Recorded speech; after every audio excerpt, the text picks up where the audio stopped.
Good morning friends, welcome to my channel. ఈరోజు 9th March 2025 current affairs. So first current affair వచ్చేసి ఏంటి అంటే కేంద్ర సాహిత్య అకాడమీ అవార్డు 2024. ఈ కేంద్ర సాహిత్య అకాడమీ అవార్డు అనేది అభ్యుదయ రచయితల సంఘం అధ్యక్షుడు ప్రముఖ న్యాయవాది అయినటువంటి పెనుగొండ లక్ష్మీనారాయణకు వచ్చింది. ఈ పెనుగొండ లక్ష్మీనారాయణ ఏంటంటే పల్నాడు జిల్లా చెరువు కొమ్ముపాలెంకి చెందినవాడు అనమాట. మరి ఇతనికి కేంద్ర సాహిత్య అకాడమీ ఏ విభాగంలో వచ్చింది అని అంటే అతను రచించినటువంటి 36 ప్రగతిశీల వ్యాసాల సంకలనం దీపిక అనే దానికి ఈ అవార్డు అనేది లభించింది. అంటే ఈ దీపికలో 36 ప్రగతిశీల వ్యాసాలు అనేవి ఉన్నాయన్నమాట. మరి ఆ దీపికలో అసలు ఏమేమి ఉన్నాయంటే 36 అన్నాం కదా, ఆ 36లో కొన్ని ఏంటి అంటే సాంస్కృతిక పునరుజ్జీవ ఉద్యమం, సాంస్కృతిక విధానం యొక్క ఆవశ్యకత, తెలంగాణ సాయుధ పోరాట సమయంలో ఏపీ కవులు రచయితల యొక్క సంఘీభావం, ఇలాంటి వ్యాసాలన్నీ కూడా ఈ దీపికలో ఉన్నాయన్నమాట. సో దీనికి గాను కేంద్ర సాహిత్య అకాడమీ అవార్డు వచ్చింది. సో నిన్న వచ్చిందేమో కేంద్ర సాహిత్య అనువాద అకాడమీ అవార్డు నిన్న వచ్చింది. ఇప్పుడు వచ్చింది కేంద్ర సాహిత్య అకాడమీ అవార్డు అనమాట. ఓకేనా, ఎవరికి వచ్చింది అంటే పెనుగొండ లక్ష్మీనారాయణకి.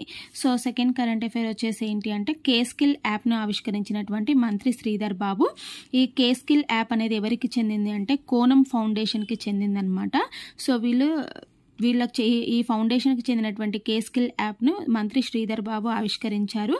అయితే ఈ కోనం ఫౌండేషన్ వాళ్ళు ఏం చేస్తారంటే గ్రామీణ ప్రాంతాల్లో ఉన్నటువంటి విద్యార్థులకు ఆర్టిఫిషియల్ ఇంటెలిజెన్స్తో కూడినటువంటి అభ్యసన సామర్థ్యాలు పెంచేందుకు ఈ ఫౌండేషన్ అనేది కృషి చేస్తుందన్నమాట. అయితే ఈ కేస్కిల్ యాప్ అనేది ఏంటి అంటే ఆర్టిఫిషియల్ ఇంటెలిజెన్స్ తోటి పనిచేస్తుంది. సో ఫ్యూచర్లో దీన్ని మనకు సైన్స్, మ్యాథ్స్కి కూడా ఈ యాప్లో ఇన్ఫర్మేషన్ అనేది ఉండడానికి ట్రై చేస్తున్నారనమాట. ఓకేనా. సో నెక్స్ట్ థర్డ్ వచ్చేసి ఏంటి అని అంటే ఎస్టీపీపీ అంటే ఏంటి, సింగరేణి థర్మల్ పవర్ ప్లాంట్. ఈ ఎస్టీపీపీకి efficient management of fly ash award అనేది వచ్చిందనమాట. సో ఏంటి అంటే ఇది ఎక్కడ ఉంది అంటే మంచిర్యాల జిల్లా జైపూర్. ఈ ఎస్టీపీపీలో ఉత్పత్తి అయ్యేటువంటి యాష్ ఉంటుంది కదా, ఫ్లై యాష్, బాటమ్ యాష్. ఈ యాష్ని ఏం చేస్తారంటే పూర్తి స్థాయిలో సద్వినియోగం చేసుకుంటూ పర్యావరణానికి దోహదపడుతుందన్నమాట. అంటే దీన్ని వేస్టేజ్ చేయకుండా వీళ్ళు ఈ యాష్ని సద్వినియోగం చేసుకుంటున్నారనమాట. సో ఇలా సద్వినియోగం చేసుకుంటున్నందుకు గాను మిషన్ ఎనర్జీ ఫౌండేషన్ అనే సంస్థ 14th fly ash utilization award 2025లో ఎస్టీపీపీకి చోటు దక్కిందనమాట. సో ఇది ఏ సంస్థ నిర్వహిస్తుంది అని అంటే ఈ అవార్డ్స్ అనేది మిషన్ ఎనర్జీ ఫౌండేషన్. సో ఇప్పుడు వచ్చింది ఏంటంటే 14వ ఫ్లై యాష్ యూటిలైజేషన్ అవార్డు అనమాట. ఓకేనా. ఇది నిన్న ఏంటి అంటే గోవాలో నిర్వహించినటువంటి ఈ వేడుకలలో కేంద్ర మాజీ మంత్రి ప్రకాష్ జవదేకర్ చేతుల మీదుగా ఈ ఎస్టీపీపీ ఈడీ అయినటువంటి ప్రభాకర్ రావు ఈ అవార్డుని అందుకున్నారనమాట. సో అది third current affair. Next fourth current affair వచ్చేసి ఏంటి అంటే దేశంలోనే తొలి ఐకానిక్ కేబుల్ బ్రిడ్జ్.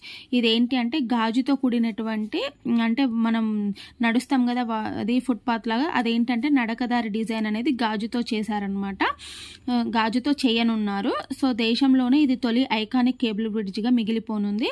ఇది ఎక్కడ నిర్మిస్తున్నారు అని అంటే కృష్ణా నదిపై సోమశిల వద్ద 2 వరుసలు అనమాట, 2 లైన్స్ కేబుల్ సస్పెన్షన్ బ్రిడ్జ్ అనమాట. 2 లైన్స్ కేబుల్ సస్పెన్షన్ బ్రిడ్జ్ నిర్మాణానికి సెంట్రల్ గవర్నమెంట్ అనేది ఆమోదం తెలిపింది. సో మరి దీనికి ఎంత వ్యయం అవుతుంది అంటున్నారు అని అంటే 1062 crores అవుతుంది.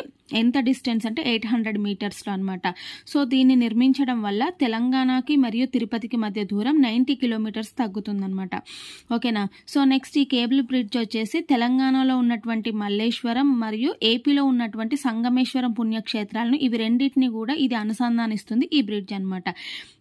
అయితే అసలు ఈ బ్రిడ్జ్ ఇప్పుడు ఎందుకు వార్తల్లో వచ్చిందంటే ఇంతకు ముందు 3-4 years బ్యాక్ ఈ కేబుల్ బ్రిడ్జ్ అనేది ఈ నిర్మాణం అనేది ఏంటి అంటే భారత్మాల పరియోజన జాబితాలో ఉండేదన్నమాట.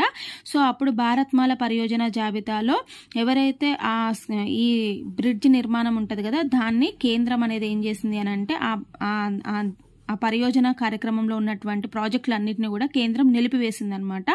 కాబట్టి ఈ కేబుల్ బ్రిడ్జ్ కూడా భారత్మాల పరియోజన జాబితాలోనే ఉంది కాబట్టి సో దీన్ని కూడా కేంద్రం రద్దు చేసింది, ఎందుకంటే అంచనా వ్యయం ఎక్కువ ఉండడం కారణంగా.